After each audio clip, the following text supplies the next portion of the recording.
我这怎么就成诱惑他夫人了啊？我是为了他好，你为他怎么了？嫂嫂，夫人，为何争吵？你问他吧。明儿你说。是这样的，夫人呢，看我读书辛苦，就劝我说，有好学问不如有个好爹。她还说，假如三叔把事情给他办妥了，他就保我飞黄腾达。结果娘恰巧路过给听到了，就生气了，两个人说着就吵了起来。包拯，我说的有错吗？这怎么就成了诱惑他了？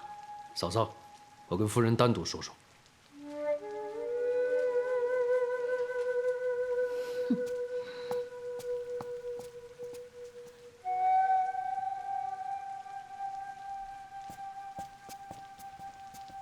啊！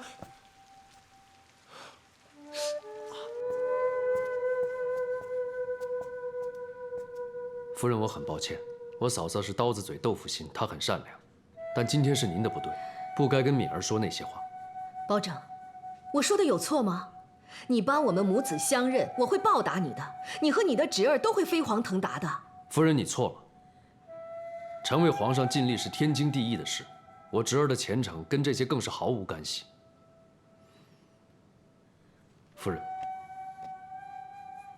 这是我写的谏书，谏言太后撤帘还政，将皇权交还皇上。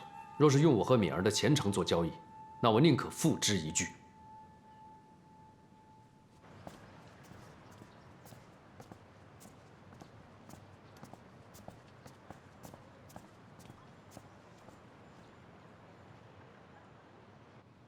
两位大人，两位新人在宫中哀家吩咐了郭槐，让他尽心尽力的伺候。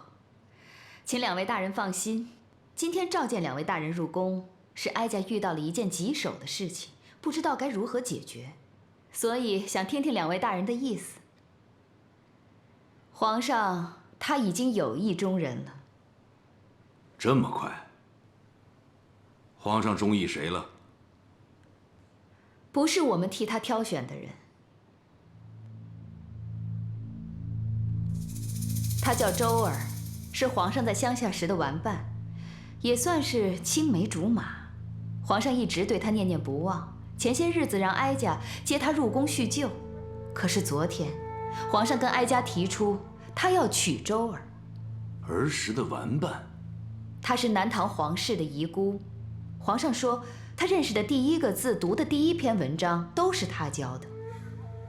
太后，您确实遇到了难题。皇上的婚事并非儿戏，按祖制规矩并不难办。可是让哀家难的是，最近朝上有人议论，想让哀家放权，让皇上主事。哀家就想着说，皇上大婚的这件事情，就让皇上自己做主吧。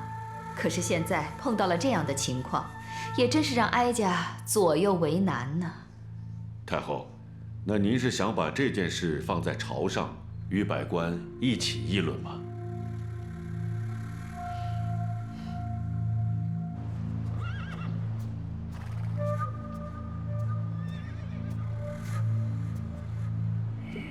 张大人，你我下了半辈子棋，都以为自己的棋艺登峰造极，在我看来，还是回去重新读棋谱吧。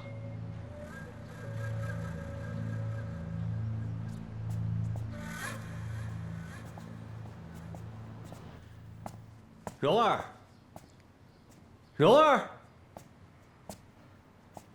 皇上，张公子刚才出了寝宫，去哪儿了？奴才也不知道，奴才这就去找。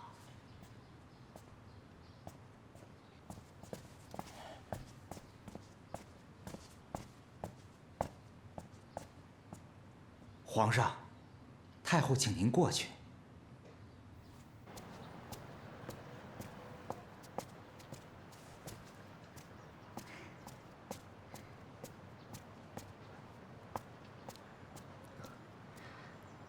张公子，周儿姑娘，你在这里做什么？在等你。等我？是皇上让你来的？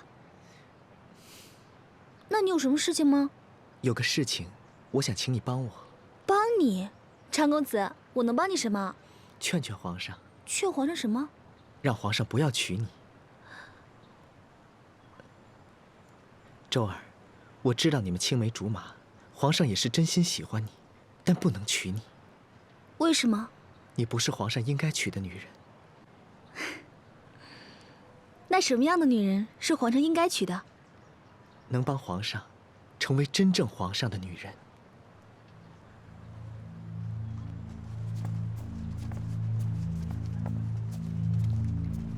周儿姑娘，你想过没有，为什么不早不晚，偏偏在皇上要大婚的时候你们重逢了？而且你还轻易的就进了皇宫。你虽是前朝名门之后，但从小生长在民间，不知宫里的险恶。宫里的事你不懂，我也不能说给你听。周儿姑娘，这些年，皇上对你念念不忘，你们儿时的点点滴滴，皇上也跟我说过。曾经，在皇上离开乡下的时候，你追着马车喊着，让皇上要做一个好皇上，你还记得吗？嗯。皇上说他忘不了你的话，但要做一个好皇上，首先要做一个真正的皇上。我怎么知道你真心为皇上？你知道我是怎么进宫的吗？皇上告诉我了。从进宫的那一刻起，我的命运就拴在了皇上身上，牢不可分。你帮了我，就等于帮了皇上。张公子，你想让我出宫，远离皇上？不，你出不去，皇上和太后都不会让你出去。让我去劝皇上，不要娶我。张公子，亏你想得出来。解铃还须系铃人，只有你才能让皇上冷静下来。青女说了，皇上从小只听你的。真是好笑。昨晚我想了一夜，本来我是想请你帮我劝皇上的，没想到你先来找我了。皇上，你昨天说的话，哀家和小娘娘都认为你是一时头脑发热，根本就没当真。这一夜过去了，你的热血可凉下来了？孩儿不是一时冲动，孩儿是打心里喜欢周儿，从骨子里喜欢。义儿，皇上的婚事可不是儿戏。孩儿知道。妹妹，你看皇上的脑子还是发热不退呀。希望母后成全孩儿。皇上，就算我们成全你，大臣们也不会成全你。儿的婚事是儿的私事。幼稚！这大宋的天下都是皇上的，有哪一件不是你的私事？你知道哀家为什么要让你与张大人、王大人家联姻吗？因为他们权势显赫。无论他们当中的哪一个，到了将来都是你背后的靠山。难道你就不怕得罪他们？娘和小娘娘才是孩儿的靠山。皇上，哀家说过，你自己的婚事自己做主，你可想好了？孩儿想好了。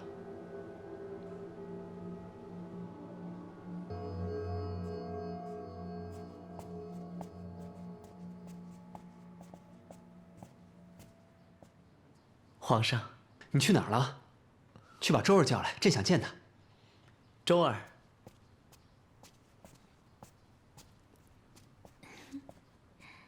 叶儿，我有话要说。我也有话要说，我先说。周儿，我刚才去见母后了，母后答应我的婚事让我做主。叶儿，我想出宫。出什么宫？皇宫呀。出皇宫干嘛？这里不属于我。也许我们就不该重逢。你这话什么意思？我们一个在天上，一个在地下，你要娶的女人，不该是我。你就是我的女人，我们曾经许诺。儿时说的痴话，你就不该当真。你反悔了。伊儿，我不想看到你为我去祈求别人。叶儿，你要听我的，你是天子，不是人间凡人，只能娶你该娶的女人。等你能做主天下事之日，自然也做得了自己的主。到那时，我再做你的女人，做妾也愿意啊。我等你，好吗？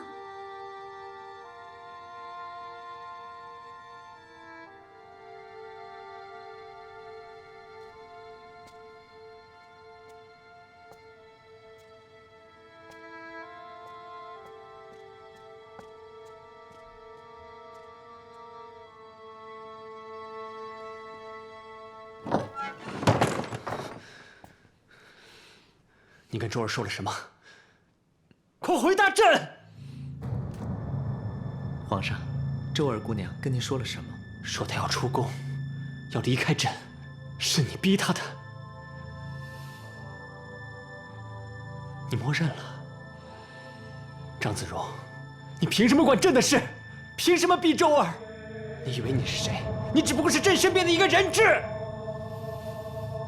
朕这些年视你为同命相连的兄弟，在朕最需要你的时候，你居然背叛了朕！皇上，臣没有背叛你，是你为情所困，忘了自己的处境。朕没忘，但是让我放弃心爱的女人，保全我的安全，朕宁愿当个听话的皇帝。皇上，您一意孤行，会让您心爱的女子身处险境。你威胁朕！自古皇后之位都处于风口浪尖之上，是最危险的位置。以您现在的力量，能保护周儿姑娘平安无事吗？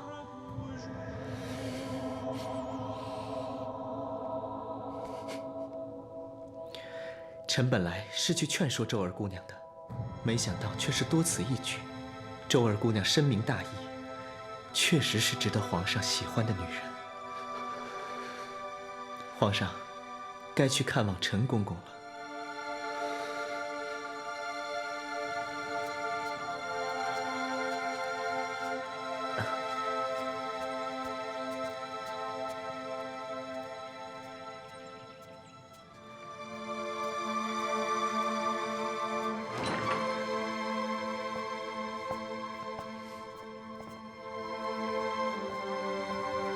陈公公，皇上来了。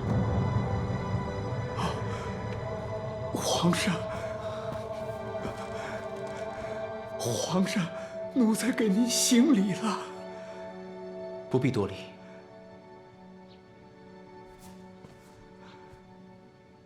公公近来可好？皇上好，奴才就好。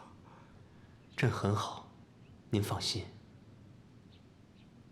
皇上，您骗不了奴才。皇上是为了大婚的事，您都知道了啊。奴才身子不好使，可耳朵好使。人不在皇上身边，可心一直在皇上身边。皇上的一举一动，奴才都知道。陈公公，您知道，朕这些年一直惦记着周儿。奴才知道，奴才全知道。但是皇上，您要记住，您是天子。天子娶妻娶的不是女人，是半壁江山。奴才老了，这点残喘之力，恐怕帮不上你。皇上，您得靠您自己，您不能失去这个机会。蓉儿，你先出去，奴才想跟皇上单独待会儿。是。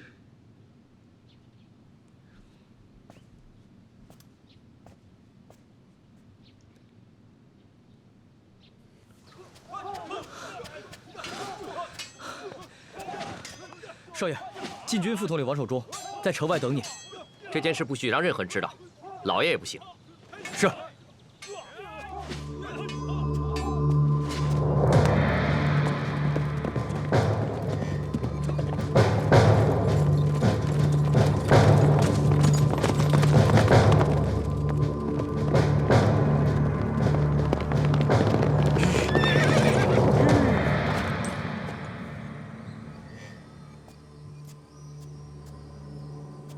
王副统领，久等了。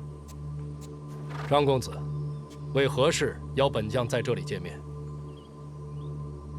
大事，避人耳目之事。公子请讲。皇上要大婚，太后选我姐姐进宫，另外一个进宫的是那个王延龄的孙女。正宫要在他们2个人里面选一个，我要帮我姐。怎么帮？到时候你自然就知道了。张公子。后宫的事情，你为何要找本将？我是想借这个机会，正好拿下夏怀敏，禁军由你来统领，我们不能再等了。你爹知道吗？不知道。张公子，不管做什么事情，只有张大人点了头，本将才会去做。王副统领，恐怕你这辈子只能做个副将。王副统领，夏怀敏背叛了我爹，我爹对他恨之入骨。我们把他要做的事情给做了，他到时候一定会感激你的。老的人终究会一天天老去的，天下早晚是我们的。你自己好好想想吧。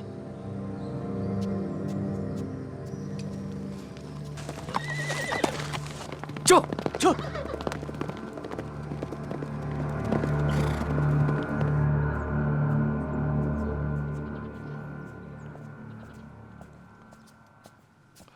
少爷，您回来了。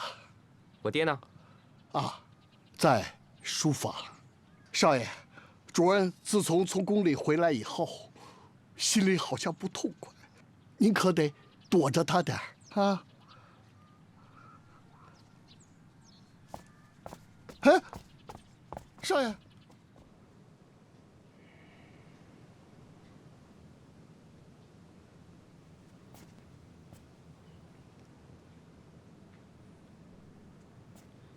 爹，您怎么了？谁又惹您生气了？爹的事情你别管，出去。皇上要娶一个民女进宫做皇后，这件事，整个开封城都传遍了。您不说我也知道，您是在生自己的气，您又输给那个女人了。这几年来，您就像一头蒙着眼睛拉磨的驴，您感觉自己走了很远。但其实一直都是在原地。出去。爹，我刚才说错了，您不是驴，驴不会生自己的气。滚！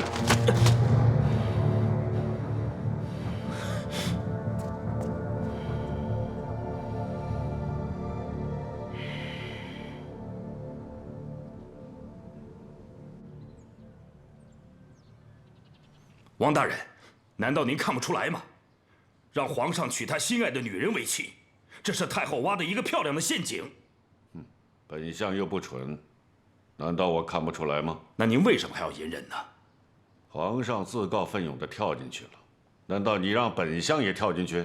王大人，学生不懂您的意思。这个坑不光是挖给皇上的，想往里跳的人都能装得进去。本相的孙女是皇上正宫的2个人选之一，这个时候让本相跳进去，岂不成了怀揣私心？岂不正中了他人下怀？王大人，请恕学生冒犯。您身为一朝宰相，本应先天下之忧而忧。皇上娶亲关乎国家安危，而您怕被人留下画饼而不作为，您这才叫怀揣私心呢。范仲淹，本相伺候过2朝天子，不用你教我怎么当宰相。先天下，本相若是先天下，我这个头早就被砍掉了，我活不到今天。王大人，我说的先天下是天下的百姓，为天下百姓担忧，有何不对？你还是先忧虑你的脑袋和上面的帽子吧。谢谢王大人提醒，学生告辞了。慢着，本相还没说完呢。王大人请讲。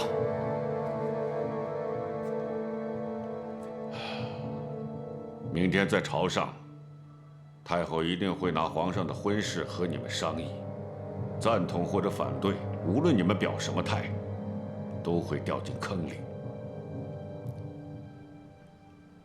王大人说怎么办？没有态度就是最好的态度。当一个看热闹的，你就不会掉进坑里。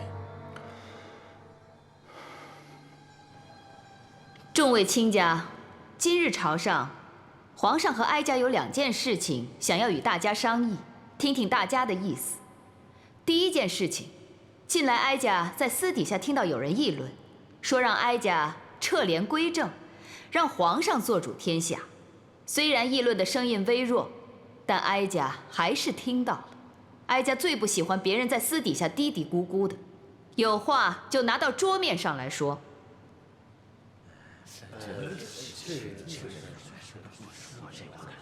那些在私底下议论的，今天哀家就将这窗户纸捅破，大家可以到台面上尽管大声议论。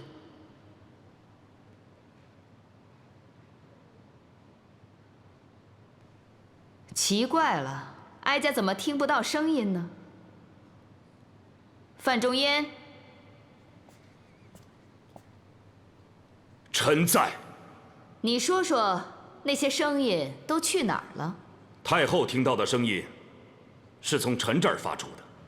太后，先帝病逝的时候，当今皇上年幼，先帝留下遗诏曰：后为皇太后，军国重事全权处分。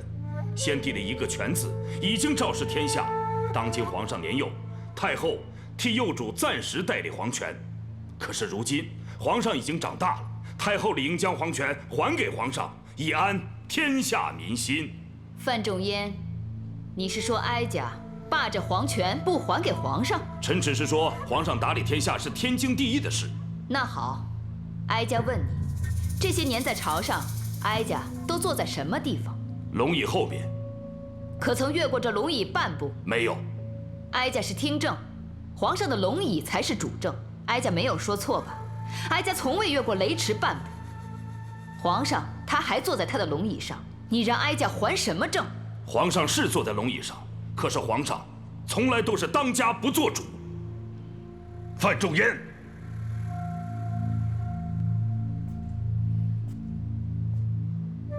你年幼的时候能做得了自己家的主吗？不能。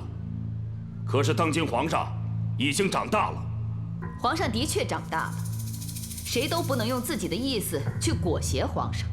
那咱们就听听皇上是怎么想的吧。皇上，你心里怎么想的，就怎么说。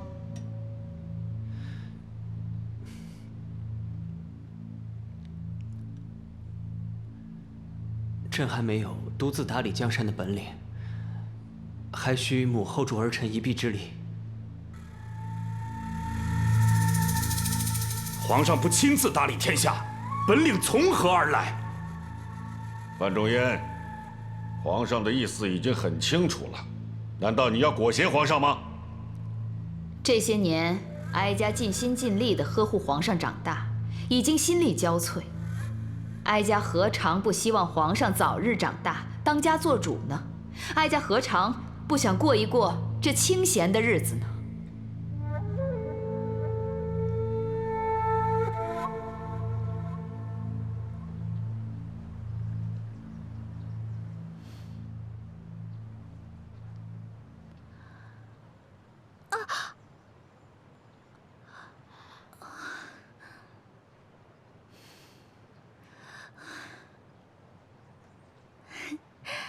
姐姐手真巧，女工做得如此精细，让人好生羡慕。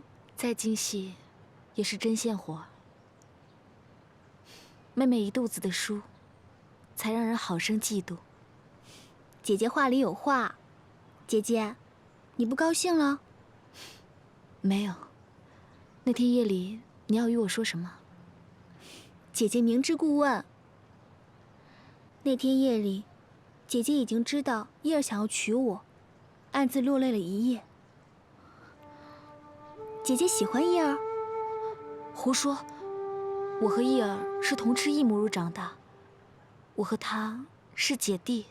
可你们不是异母同生啊？姐姐，你说实话，是不是喜欢叶儿？我们从小一起长大，从来都没有分开过。他是我在这个世界上唯一的亲人。那种滋味我知道。那天我也落了一夜的泪。天亮后，我回绝了叶儿。我告诉他我不嫁他。为什么？姐姐，我不想待在皇宫里了，我想回戏班子去。你不喜欢叶儿？喜欢，他也是我在这世上唯一的亲人。可他是天子，我唯一能帮上他的，就是离开他。哀家要讨论的第2件事情，正是皇上要当家做主的事。皇上已经到了大婚的年龄，哀家替皇上挑选出了2位新人，一位是宰相王大人家的孙女，另一位是枢密使张大人家的千金。这2位新人，无论是从样貌还是门第，都是万里挑一的。要做主天下，首先就应当做主自己。哀家想让皇上从2位新人当中挑选出1位入主中宫，可是没想到皇上却有他自己的见解，和哀家的想法南辕北辙了。哀家陷入了两难，不知道该怎么办。皇上，你和众位卿家说说你的想法吧。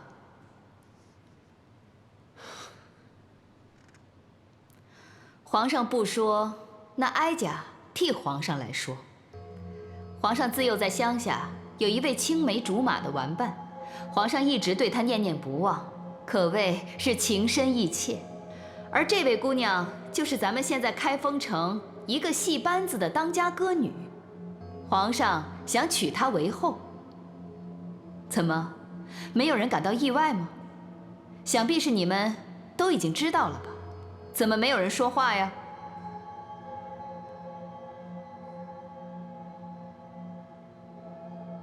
范仲淹，臣在。哀家想听听你的见解。臣没有见解。你口口声声说要让皇上当家做主，现在皇上要做主自己的婚事，你不能没有见解。皇上婚事是皇上和太后的家事，应该是在后宫议论的事。众位卿家，皇上的婚事变成我们的家事了。哼，皇上，看来是咱们母子俩自作多情了，把自己的家事当成了天下事。那好，既然是我们的家事，那哀家就一诺千金，皇上的事情由他自己做主，哀家都听他的。皇上，现在就做个决定吧。母后，朕想明白了，您说的对，是朕头脑一时发热，朕不该娶周儿。朕听母后的安排，在2位新人中选1位。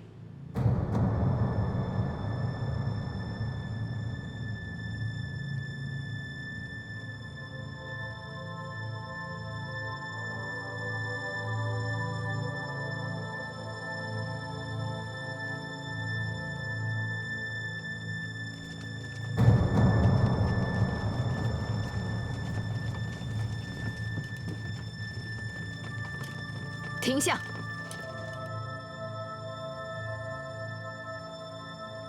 是谁让你改变了主意？孩儿想清楚了，是孩儿自己的主意。郭公公，我们走。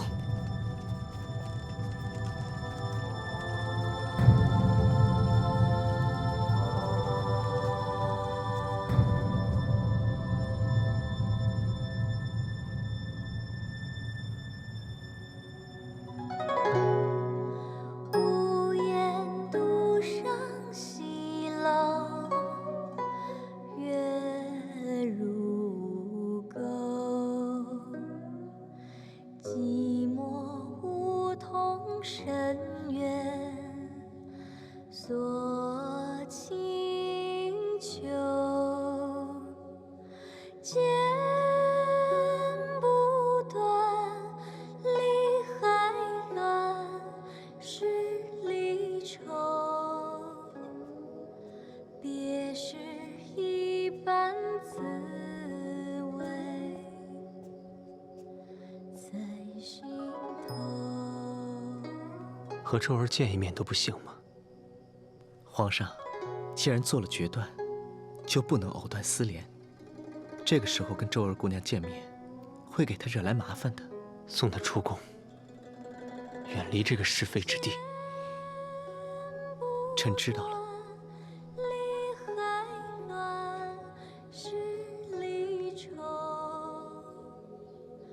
别是一般滋味在心头。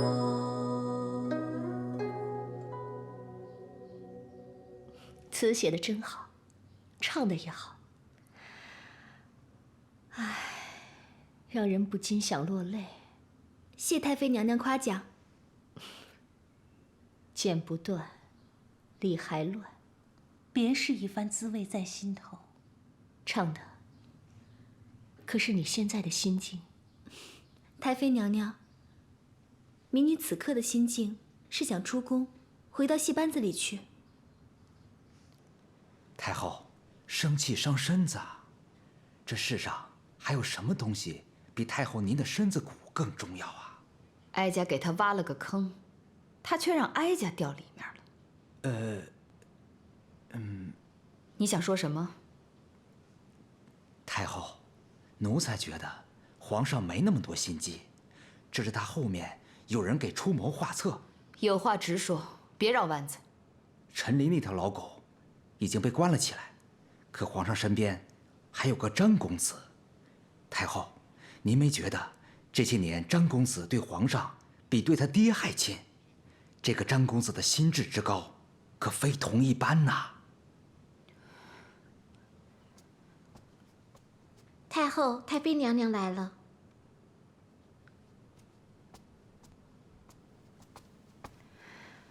姐姐，听说你不舒服，妹妹特意前来探望。妹妹坐。哀家掉进自己挖的坑里面了。妹妹已经知道了，那个周儿来告诉妹妹，她想要出宫。她把皇城当成戏班子吗？想进就进，想出就出。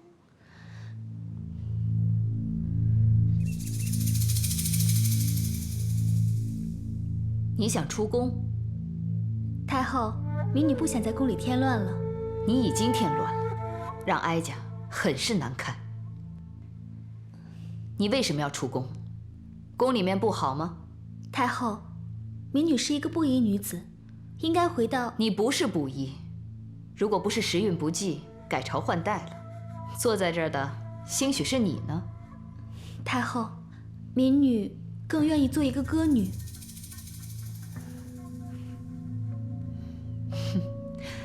不卑不亢，哀家很是喜欢。放你出宫是可惜了，皇上舍得你，哀家可舍不得你。太后，走，跟哀家去见皇上。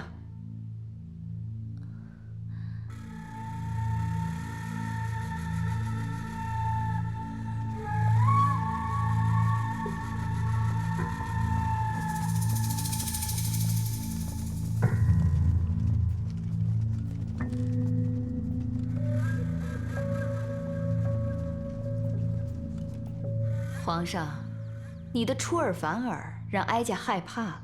哀家过来看看，你会不会再改变主意？皇上，哀家问你话呢。这次不会了。当真？当真。皇上，你可要为你说过的话负责任，以后可怨不得哀家。不怨母后，是孩儿自己的主意。荣儿，万一以后皇上埋怨哀家，你可要替哀家作证啊！姑姑，皇上不会怨您的。你怎么知道？皇上知道，姑姑是为皇上好。蓉儿，看来你是真的长大了。在姑姑面前，蓉儿永远只是个孩子。这些年，哀家把心思都放在了皇上身上，疏忽了你。皇上要成婚了，你何尝不是呢？哀家呀，可真是粗心。今天哀家就替你娘做主了。哀家看，这周儿真是个好姑娘，哀家喜欢。这俗话说得好，肥水不流外人田。这么好的姑娘，可不能让别人糟蹋了。今天哀家就替你做主了，让你娶周儿为妻。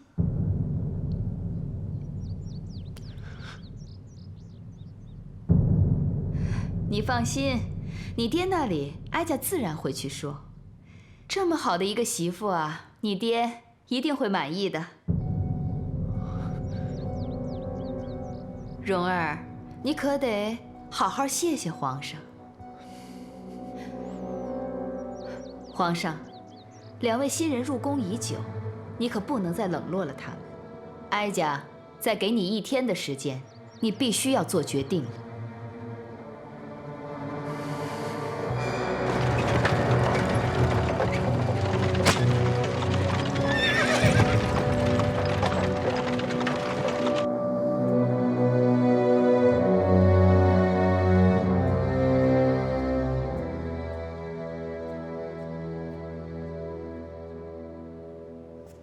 你到底要干什么？想要给蓉儿定下婚事，这皇上成婚了，蓉儿也得成婚呢。这手心手背都是妹妹的肉，妹妹不能不操心。我跟蓉儿她娘还活着，蓉儿的婚事我们自有主张。哥哥，那妹妹是你的什么人呢？哥哥，你别心急，妹妹这不是要跟你商量吗？不用商量。这周儿姑娘虽然是个歌女，可好歹是名门遗后，这骨子里的血液也是高贵的，配得上蓉儿。她就是天仙也不行。太后，蓉儿在宫里这么多年，已经很无辜了，你就不要再逼着她搅入宫廷纷争了。是她自己要搅入的，谁都没有逼她。你们是想将朕逼疯吗？好啊，朕已经疯了，朕要杀人！皇上，您要冷静。冷静。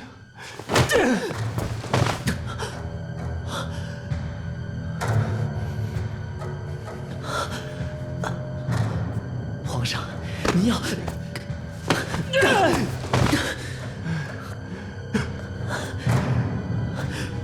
皇上，您要冷静，我们一起想办法。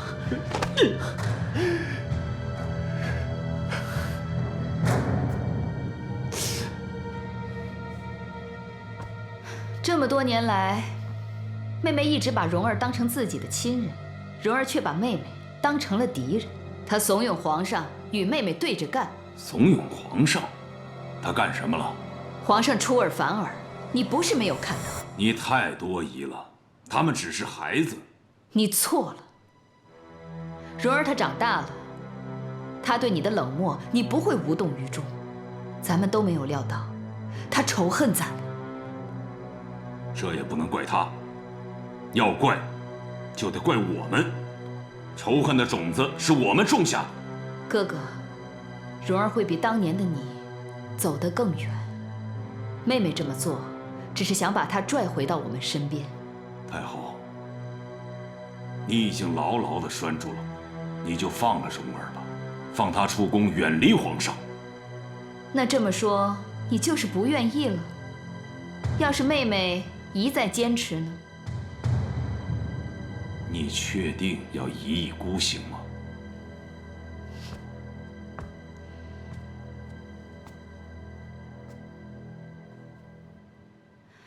你是在威胁妹妹吗？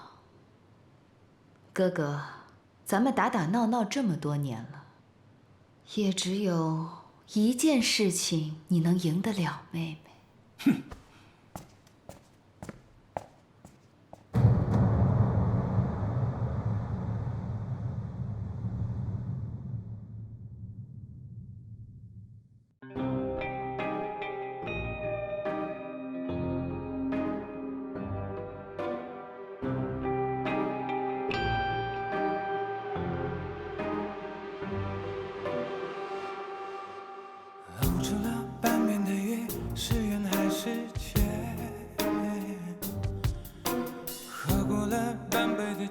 是空还是满？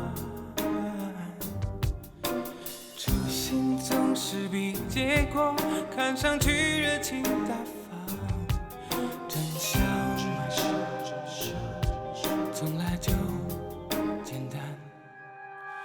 演过了一半的戏，是真还是梦？唱出了一半的歌，是悲还是欢？未来总是比过去看上去更美丽灿烂。人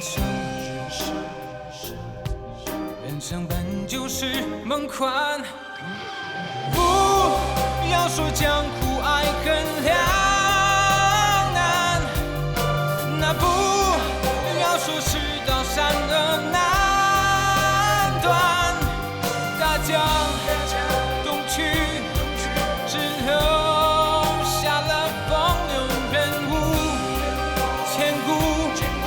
流传，